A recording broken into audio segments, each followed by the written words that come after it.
السلام عليكم ورحمة الله وبركاته. معكم المهندس محمد مسعد، والحلقة رقم 9 من دورة الHVAC.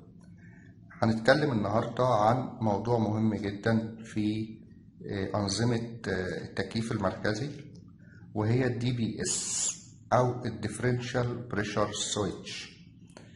ده عبارة عن جهاز يتم توصيله على المروحة وعلى الفلتر وفي الاير هاندنج يونت، والتوصيل بيكون قبل وبعد لمعرفة إذا كان المروحة تعمل أم لا، والفلتر متسخ ويحتاج لتغيير أم لا.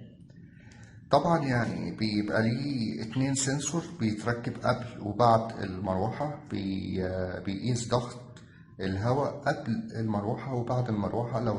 لو الضغط هو ده معناه إن المروحة متوقفة. وبرضه نفس الكلام 2 سنسور قبل وبعد الفلتر بيتم تركيبهم، وبيقيس الضغط قبل وبعد. لو لقى إن الضغط بعد الفلتر قل بكتير عن الضغط قبل الفلتر، ده معناه إن الفلتر فيه سدد ومحتاج إنه يتغير. وبعد كده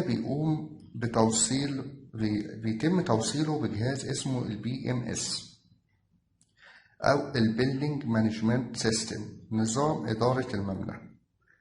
الجهاز ده هو عبارة عن جهاز كنترول يحتوي على نظام مراقبة وتحكم موجود بالمكان، حيث يقوم بمراقبة معدات المبنى الميكانيكية والكهربية، مثل التهوية والإضاءة وأنظمة الطاقة وأنظمة الحريق وأنظمة الحماية. أي أن BMS هو العقل المفكر في عملية التشغيل والتحكم في عملية الشغل بالكامل، ويتم توصيله بجهاز كمبيوتر من خلاله يتم مشاهدة ما يحدث وما يدور بالدائرة، ويعطي إنذار لما يحدث بالخطأ لجميع الدوائر الكهربية والميكانيكية. وطبعا أول ما DBS بيبعت إشارة BMS إن عنده خلل في جزء ما، بيتم إيقاف النظام أوتوماتيكيا ويدي ألارم بالجزء اللي فيه العطل حتى يتم تغييره. وبعد كده بنرجع نشغل السيستم تاني.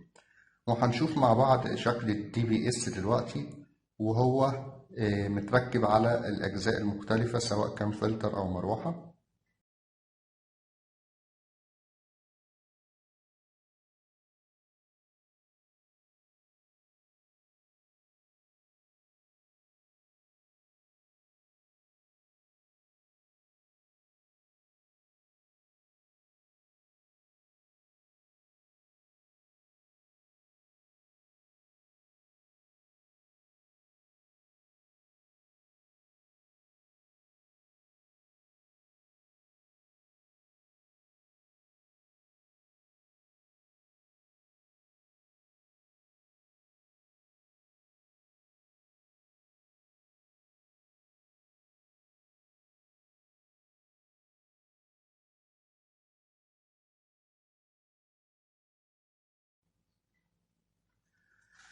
ودلوقتي هنتكلم عن DBS والDBT. طبعا DBS ده جهاز حماية، والDBT جهاز حماية. في أي دايرة تكييف مركزي يا إما بنلاقي اللي راكب عندنا DBS وهو الديفرنشال بريشر سويتش، أو DBT اللي هو الديفرنشال بريشر ترانسميت. طبعا DBT بيركب في الأماكن الواسعة التي تحتاج إلى حمل ثابت، ويركب وصلاته قبل وبعد المروحة والفلتر. وفي حالة انخفاض الضغط حول المروحة من السيت بوينت بيكون على وضع الأوف، فتقوم BMS بإيقاف الوحدة الاير هاندنج يونت. وفي حالة زيادة الضغط عن ضغط السيت بوينت حول الفلتر يوصل إشارة إلى وحدة الاير هاندنج يونت، ولكن تعطي إنذار ليتم تغيير الفلتر، ولا تقوم بإيقاف وحدة الاير هاندنج يونت.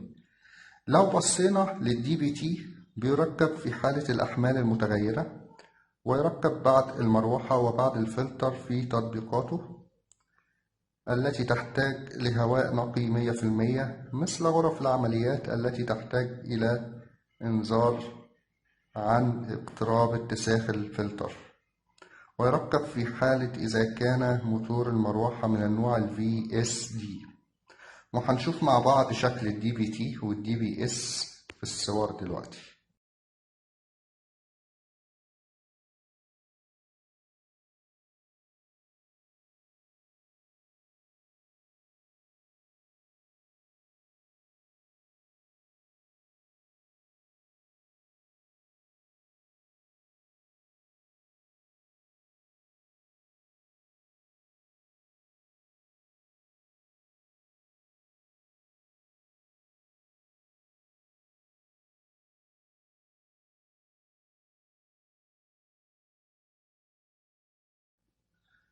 وبكده تكون انتهت حلقتنا النهاردة عن ال DVS وال DVT والفرق ما بينهم وأشكالهم، وأشوفكم على خير إن شاء الله في الحلقة القادمة.